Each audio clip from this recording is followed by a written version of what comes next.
What would you do if your own sister shattered your career with a single phone call? I'm Emily, and that betrayal cut deeper than any knife.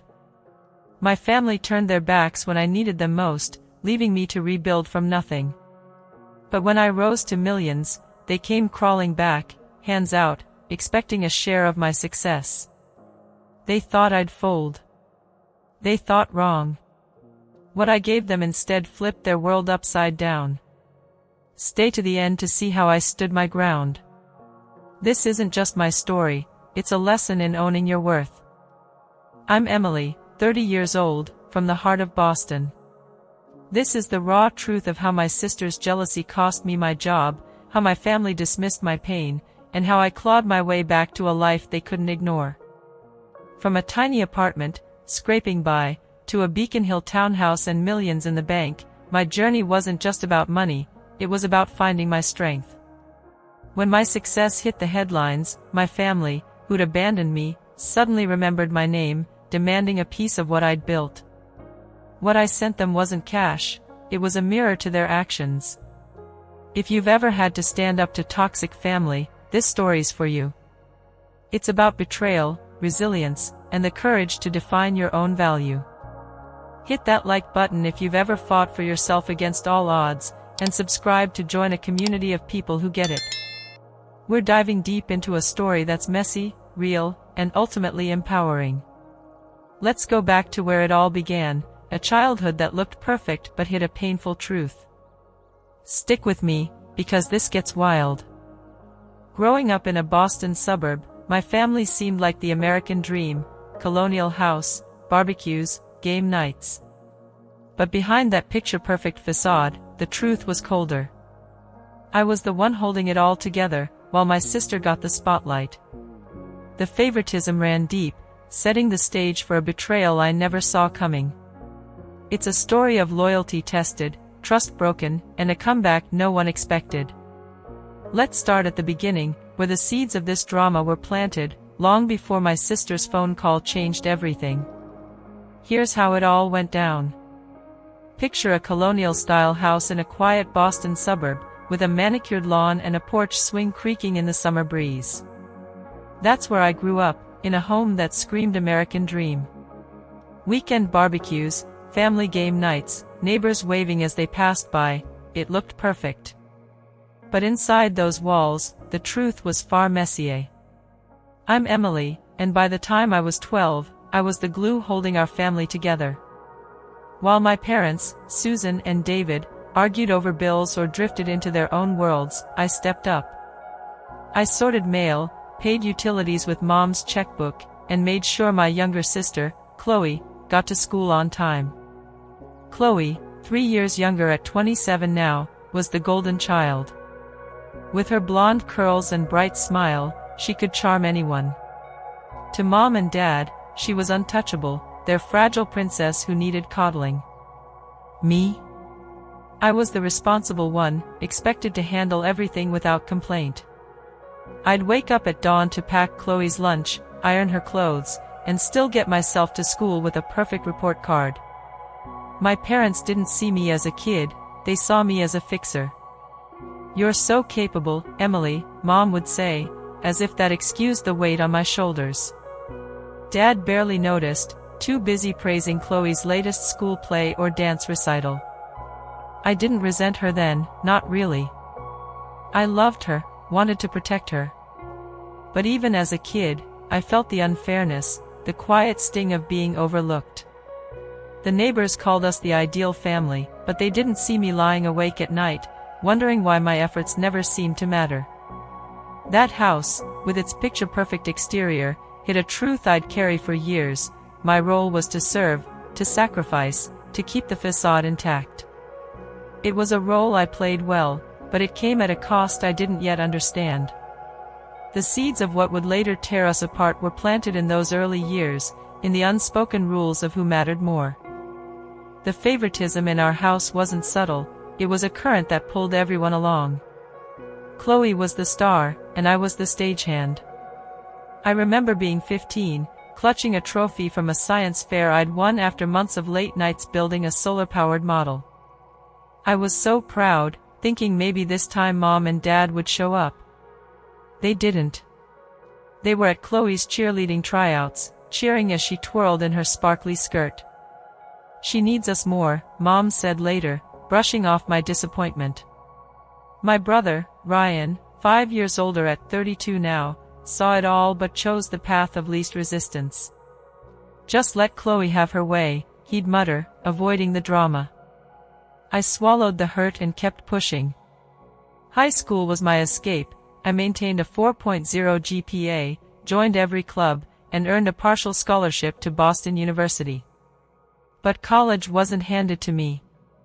I worked 2 jobs, waitressing and tutoring, to cover tuition, while Mom and Dad paid for Chloe's full ride to 3 different colleges. She dropped out of each, claiming, "College stifles my creativity." They'd nod sympathetically, funneling more money into her yoga classes, life coaching courses, and influencer dreams. Meanwhile, I budgeted every penny, wore second-hand clothes, and studied until my eyes burned. When I graduated with a marketing degree, I planned a small dinner to celebrate. Chloe showed up 2 hours late, complained about the menu, and cried during Dad's toast to me, stealing the spotlight. My parents comforted her, as always. Ryan just shrugged, sipping his beer. The message was clear: Chloe's feelings trumped my milestones. I sacrificed sleep, freedom, and pride to prove I was enough, but it never seemed to matter. Their love for Chloe was loud, unconditional. Mine felt like an afterthought, earned only when I played my role perfectly. I told myself I'd outrun their indifference, build a life where my worth wasn't tied to their approval. But deep down, I was still that 15-year-old kid, holding a trophy, waiting for someone to care. Carrying that weight shaped me in ways I didn't see until years later.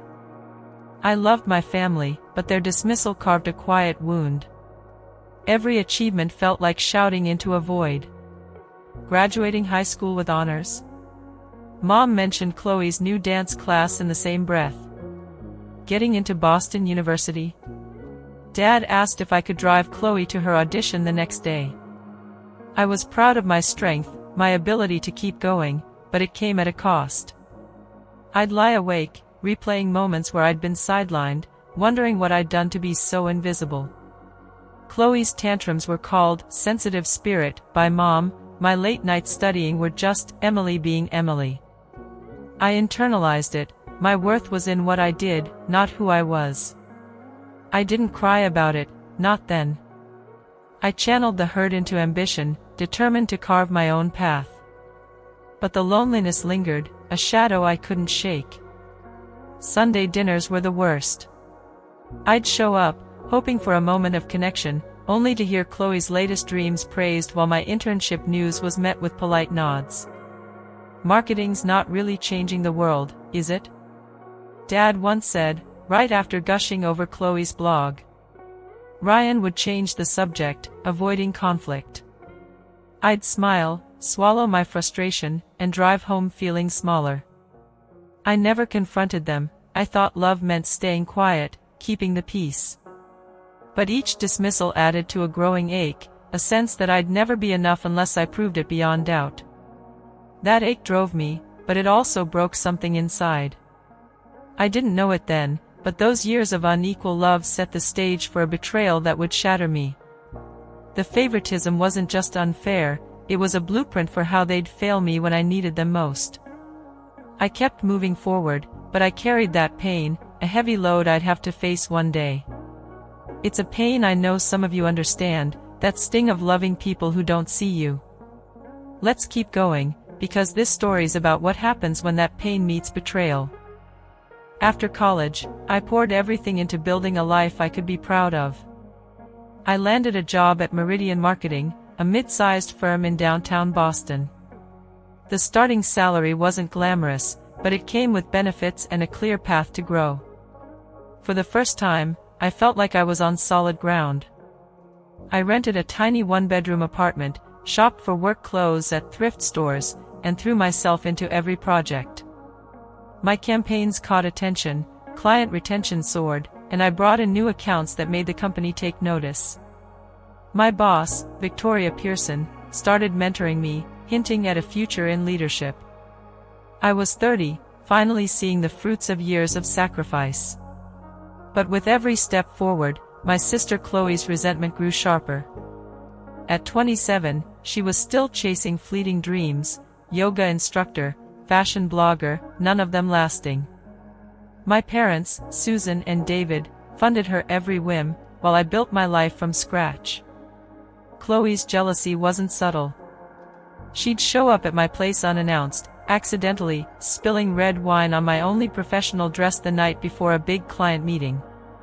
During a conference presentation, she called my phone repeatedly, forcing me to silence it and miss an urgent call from Victoria.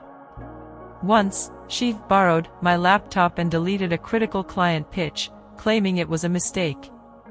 Her apologies were always half-hearted, her eyes glinting with something darker. I brushed it off, telling myself family came first. But each incident chipped away at my patience. I'd worked too hard to let her pettiness derail me. When I was featured in a local business journal for a campaign, Chloe's reaction wasn't pride, it was a smirk, followed by a comment about how marketing's just fluff. My parents echoed her, dismissing my work as not real impact, while praising Chloe's latest Instagram post. I kept showing up to Sunday dinners, hoping for a shred of support, but left feeling smaller each time. I didn't see it then, but Chloe's resentment wasn't just sibling rivalry, it was a ticking bomb. I thought I could outrun her envy by working harder, proving my worth. I was wrong. Her next move would shatter everything I'd built, in a way I never could have imagined. The betrayal was coming, and it would cut deeper than I ever thought possible. The moment that broke me came without warning. I was on the cusp of a promotion to junior marketing director at Meridian, a role that meant more money, more responsibility, and validation for years of grinding. I'd spent weeks preparing a presentation for the executive team, staying late to perfect every slide, practicing until I could deliver it in my sleep. It was my shot to prove I belonged. The Wednesday before, I called my parents to skip our usual Sunday dinner, needing the weekend to prep. Mom sighed, "Chloe's announcing something big, but I guess your job comes first." Guilt gnawed at me, but I stood firm. That night, Chloe called, furious. "You're ruining my moment," she snapped. "Always about your precious career." I tried to explain, but she hung up. I went to bed uneasy, pushing the feeling aside. The next morning, I arrived early at the office, wearing my best suit, ready to shine. But when I swiped my key card, the panel flashed red, denied. My stomach dropped. I called reception, and Donna's voice was strained. "Ms. Pearson needs to speak with you." Victoria's tone was ice-cold over the phone. "I'm disappointed, Emily. After all we've built, to throw it away like this is unprofessional." I was stunned. "Victoria, what's happening?" She cut me off. "Don't play dumb. You called me last night, clearly drunk, quitting and spewing vile lies about the company and our clients. I recorded it, per policy. There's no denying it." My blood ran cold. I hadn't made that call. I was home, reviewing slides. Then it hit me, Chloe. She'd always mimicked my voice perfectly, a party trick she used to prank my friends. This wasn't a prank, it was sabotage. A colleague, Brian, showed me a recording someone shared in the office. The voice sounded like mine, slurring hateful words, but the cadence, the phrasing, it was Chloe's. She'd bragged to friends, texting, "She'll get over it." Security escorted me off the property as co-workers avoided my eyes. I stood on the sidewalk, dizzy, my career in ashes. Everything I'd worked for, my reputation, my future, was gone in one cruel act. Chloe hadn't just hurt me, she'd erased me. The betrayal was a knife, twisting deeper because it came from my own sister. I drove straight to my parents' house, heart pounding, the recording still echoing in my mind. Chloe was there, scrolling through her phone in the kitchen, casual as ever. "You called my boss," I said, my voice shaking. "You pretended to be me and got me fired." Her eyes flicked up, startled, then settled into a mask of innocence. "What are you talking about?" she said, but a smirk betrayed her. I played the recording. Her face faltered, just for a second, before she burst into tears. "It was a joke, Emily. I didn't think they'd fire you." Mom stepped between us, protective. "Calm down, Emily. Why would Chloe do something like that?" I laid it all out, the call, the texts, the deliberate sabotage. Dad walked in, frowning. "You're overreacting. It was a mistake. She didn't mean harm." "A mistake?" She'd burned my career to the ground, ruined my reputation in an industry I'd fought to enter. My brother, Ryan, arrived, summoned by Mom's frantic texts. He listened, then shrugged. "It's not great, but you're making it worse by freaking out. Just explain it to your boss." I told him I'd tried. Victoria didn't believe me. The recording was too convincing. They all stared at me, unmoved.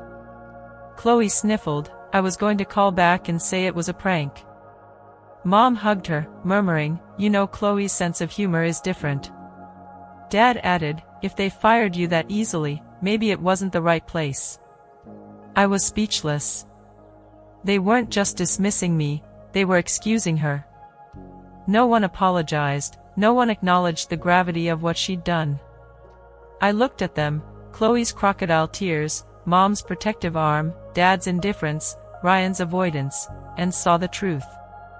They'd never choose me over her. They'd never hold her accountable.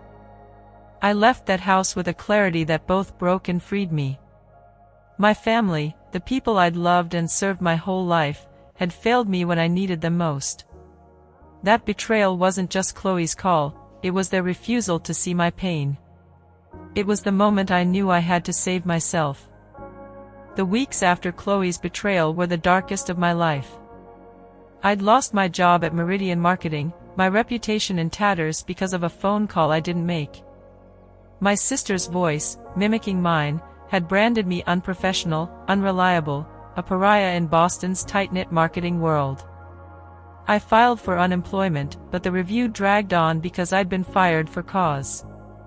My emergency savings, scraped together from years of pinching pennies, barely covered 2 months of rent in my tiny apartment. The Boston rental market showed no mercy. I started skipping meals, rationing rice and canned beans to stretch my budget. One night, I sat at my kitchen table, spreadsheets open, calculating how many days I had before eviction. The answer wasn't pretty. I pawned my grandmother's silver ring, the only heirloom I had, to pay my landlord. Holding that pawn ticket felt like selling a piece of my soul. Job interviews were a nightmare. Word of that call had spread, and every conversation turned awkward. One interviewer leaned forward, voice low, and asked, "Can you explain the incident at Meridian?" I told the truth. My sister impersonated me, but their eyes said they didn't believe me. It sounded like a desperate lie, even to me. I'd walk out of those offices, head down, feeling the weight of rejection pile on. My phone buzzed with texts from my mother, not asking how I was, but inviting me to a dinner to celebrate Chloe's latest opportunity in New York. I didn't respond. I couldn't face their indifference, their refusal to see what Chloe had done. I stopped answering their calls, letting voicemails pile up like unpaid bills. Alone in my apartment, I felt like I was disappearing. The worst moment came one evening when I got a notice from my landlord, late rent again. I stared at the paper, my hands shaking, and wondered if this was it, the point where I'd break. I wasn't just fighting for a job or a place to live, I was fighting to believe I was worth something.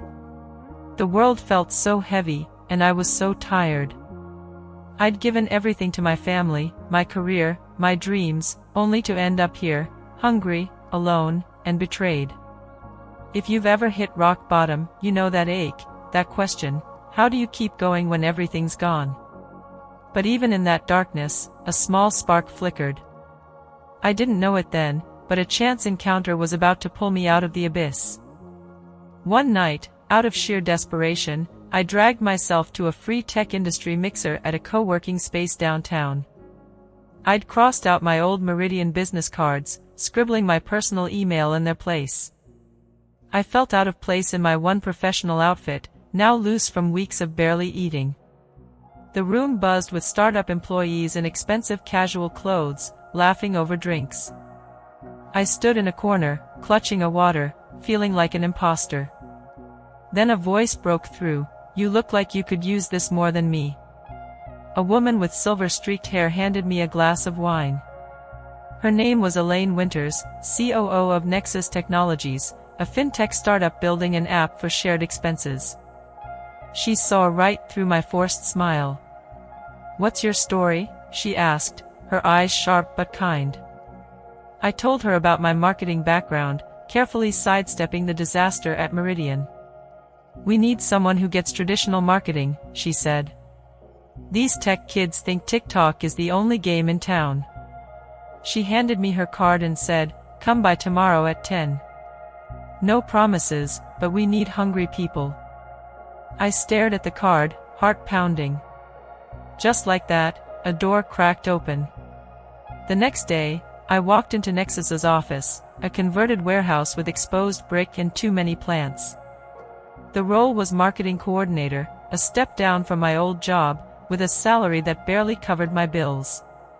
I hesitated, but Elaine's words echoed, "Everyone here has a past.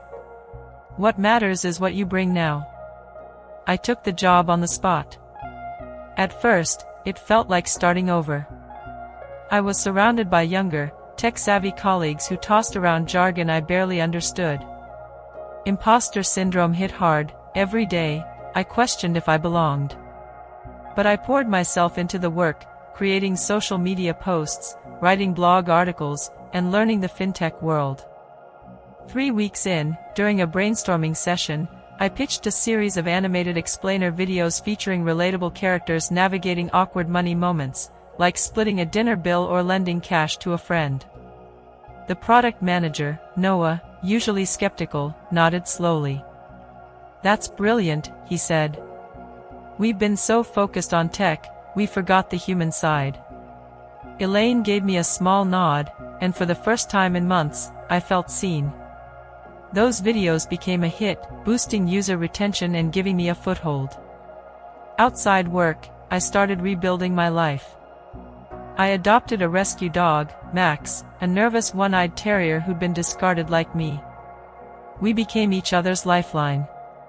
Early mornings, I'd take him to the dog park, his clumsy joy reminding me that broken things could still shine. I deleted social media to avoid my family's updates, Chloe's posts about her big break, Mom's texts about family dinners I wasn't invited to. I started journaling, pouring out the betrayal and loneliness, and found a friend in Madison, Nexus's office manager. She'd faced her own family drama, a brother who'd stolen her identity, and her blunt advice hit home: sometimes, you've gotta cut the cord to save yourself. Her words gave me permission to let go of the guilt. Slowly, I built a routine: work, walks with Max, trivia nights with Madison. I was learning to trust again, not just others, but myself. Nexus wasn't perfect, long hours, startup chaos, but it valued ideas over titles. My videos weren't just marketing, they were proof I could create something meaningful. For the first time, I felt like I was building a life on my terms, not my family's. I didn't know it yet, but that small step into Nexus was the start of something bigger, a chance to rise higher than I'd ever dreamed. If you've ever found a lifeline when you thought all was lost, you know that feeling, a spark of hope in the dark. 6 months after joining Nexus Technologies, everything changed. Our small team gathered in a cramped conference room, expecting another routine meeting. Instead, Elaine Winters, our COO, walked in with a bottle of champagne, her grin wider than I'd ever seen. She popped the cork and announced, "We did it, $15 million in venture capital funding." The room erupted. For a startup scraping by on grit and dreams, this was a lifeline. My explainer video series, those simple animations about splitting bills or lending money, had caught the investor's eye. They showed we understood people, not just tech. I felt a flicker of pride, something I hadn't felt since Meridian. 9 months later, the impossible happened. Our app's user base exploded, especially after we added features for roommates and small businesses. A major fintech corporation made an offer we couldn't refuse. When the acquisition finalized, my boss, Daniel, called me into his office. "Your stock options are fully vested," he said. At the share price, they're worth about $2.7 million. I stared at him, certain I'd misheard. Million? Me? I'd gone from pawning my grandmother's ring to pay rent to a number that felt like a fever dream. After taxes, it was less, but still life-changing. I walked out of that office, clutching paperwork I barely understood, my head spinning. I bought my grandmother's ring back from the pawn shop, along with every piece they had that reminded me of her. Then I purchased a townhouse in Beacon Hill, a historic Boston neighborhood I'd always admired but never dreamed I could afford. I furnished it simply, clean lines, soft colors, a sanctuary for me and Max, my one-eyed rescue dog. Max got a custom bed in every room, his nervous tail wags a reminder of our shared comeback. My success went viral after a Forbes article dubbed me a fintech rising star. Suddenly, I was a marketing executive at a major corporation, leading a team, some older than my 30 years. I started therapy to process the whirlwind, learning to trust my own worth. I deepened my friendship with Madison, joined a photography club, and volunteered at a dog shelter, walking pups like Max who needed a chance. For the first time, I felt whole, not defined by my family's dismissal or Chloe's betrayal. I'd built a life that was mine, peaceful, purposeful, and grounded. I thought I'd left the past behind, but success has a way of pulling ghosts back into the light.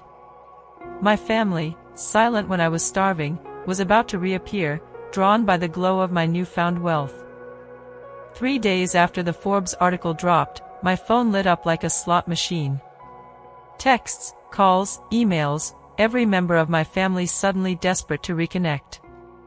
My mother, Susan, sent a gushing message, "So proud of you, sweetheart." As if we'd been close all along. My brother, Ryan, texted, "Always knew you'd make it big, sis." He hadn't reached out once during my unemployment. And Chloe, my sister who'd sabotaged my career? An effusive voicemail, "OMG, Emily, you're famous. Lunch this weekend? Love you." I set my phone down, a bitter taste in my mouth. These were the people who dismissed my pain, enabled Chloe's betrayal, and left me to drown. Now, they saw dollar signs. I agreed to meet them at an upscale bistro downtown, hoping, foolishly, for some acknowledgement of the past. They arrived with smiles too wide, their eyes scanning my tailored blazer, my subtle jewelry, sizing up my success. Mom exclaimed, "You look so different, Emily." Dad's handshake was firm, "Always knew you had potential." The cognitive dissonance was staggering. They acted like we'd never been apart, like Chloe's prank hadn't cost me everything. Conversation stayed shallow until the main course, when Dad cleared his throat. "Your mother and I are thinking about retirement," he said, refilling his wine glass from the priciest bottle he'd ordered. "The market's been rough, the house needs a new roof, and there's Susan's medical bills from last year." I frowned. Medical bills? First I'd heard of it. Mom waved it off, routine tests, but insurance doesn't cover everything. Dad pressed on, "We're wondering if you could help out. A small loan, maybe $100,000, until things stabilize." Before I could respond, Ryan jumped in, sliding a flimsy folder across the table. "I've got a business plan," he said. "An app for dog owners to find playdates, like Tinder, but for dogs. $50,000 would kick it off." His girlfriend, Kayla, nodded eagerly, clearly promised a role in this fantasy. Chloe, not to be outdone, grabbed my hand. "I'm so close to making it as an influencer," she said, her voice syrupy. "I just need pro equipment, a studio, 50,000, and I'll pay you back with endorsements." She'd posted an Instagram story that morning. Some sisters forget where they came from. The audacity hit me like a slap.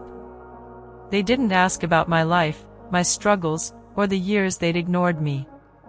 They saw me as an ATM, their entitlement as natural as breathing.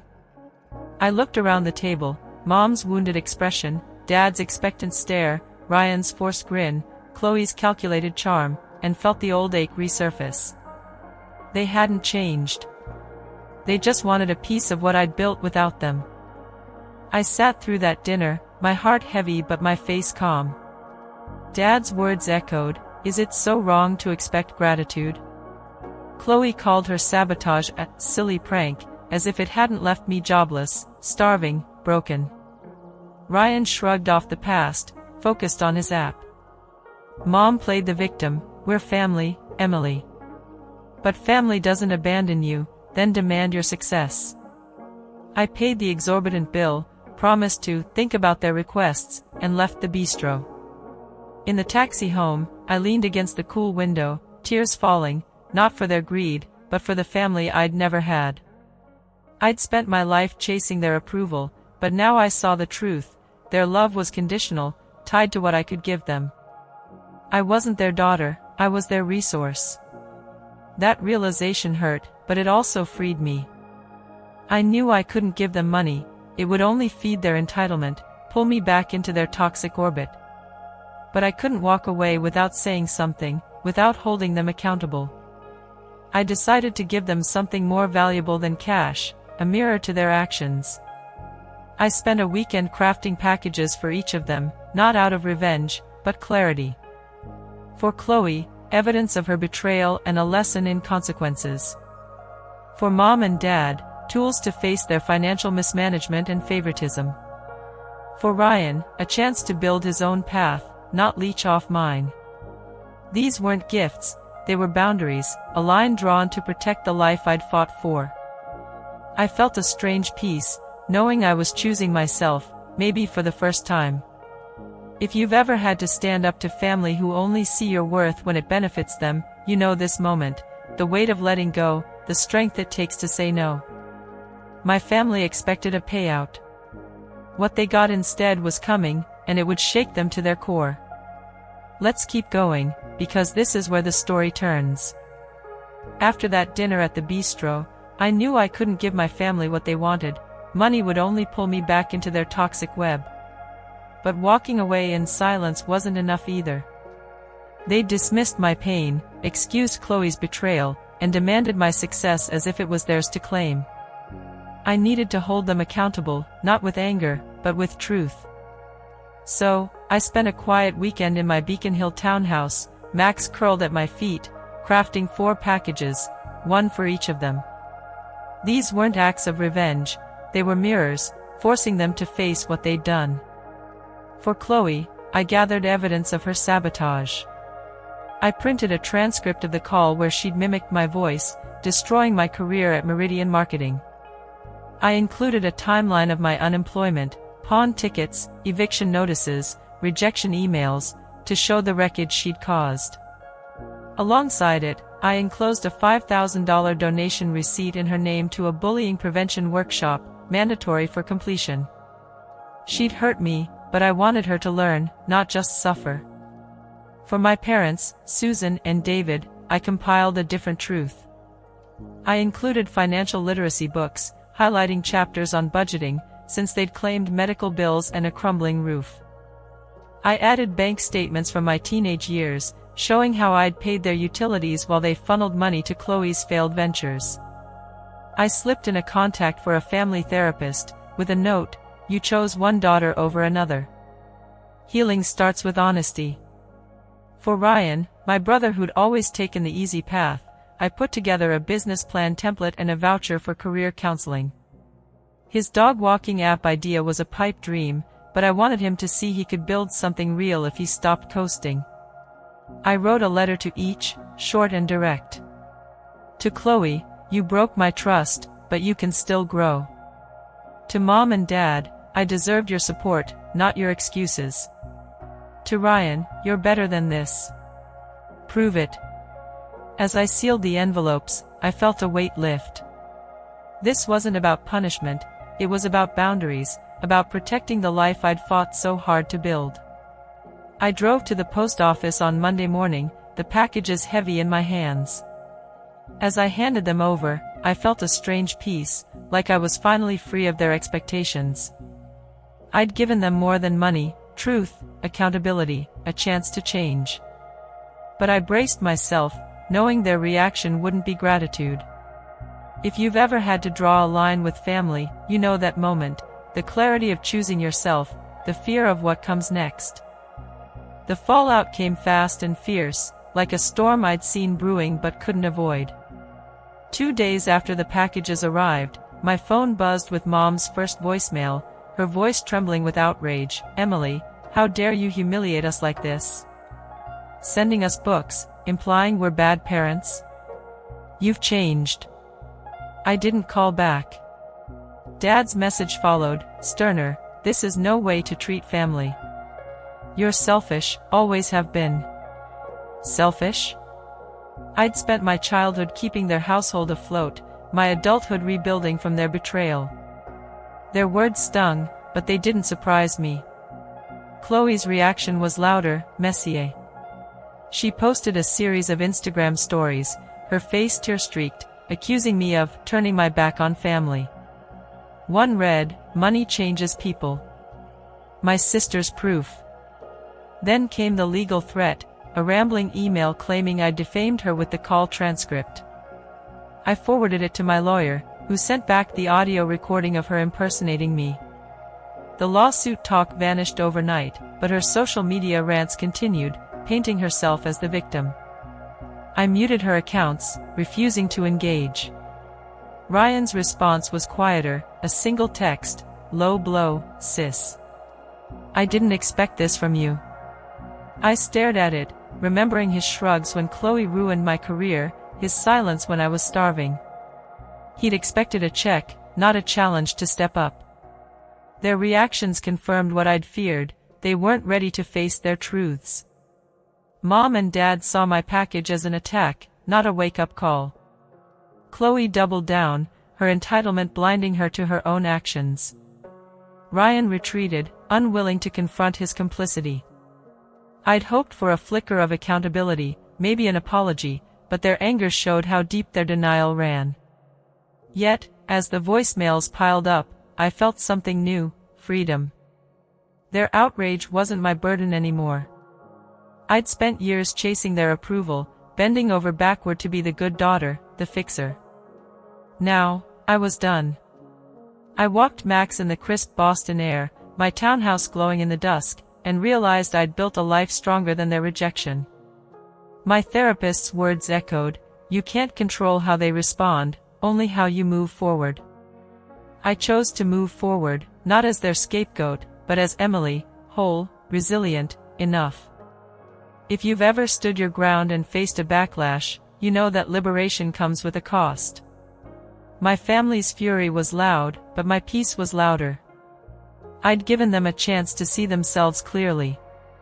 What they did with it was their choice.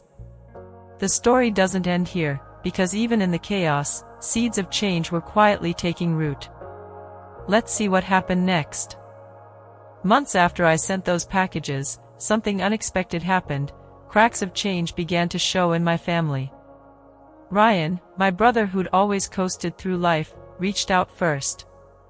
He asked to meet at a small cafe in Cambridge, away from our parents' house. I hesitated, expecting another pitch for money, but his tone felt different. Over coffee, he looked me in the eye and said, "I should have stood up for you when Chloe pulled that stunt. I was a coward." Those words, raw and unpolished, caught me off guard. He'd enrolled in a business course using the voucher I'd sent, and for the first time, I saw ambition in him, not excuses. We've been meeting monthly since, rebuilding trust one honest conversation at a time. Chloe's shift was slower, messier. After completing the bullying prevention workshop I'd funded, she sent an email, not a full apology, but a start. "I didn't realize how much I hurt you," she wrote. "I'm trying to figure things out."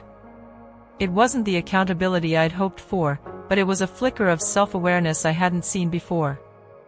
"I haven't responded yet, I'm not ready. But I don't close the door entirely." My parents remain distant, their pride still wounded, but I hear from Ryan they've started therapy. It's a small step, maybe too late, but it's something. I've found my own purpose beyond family drama.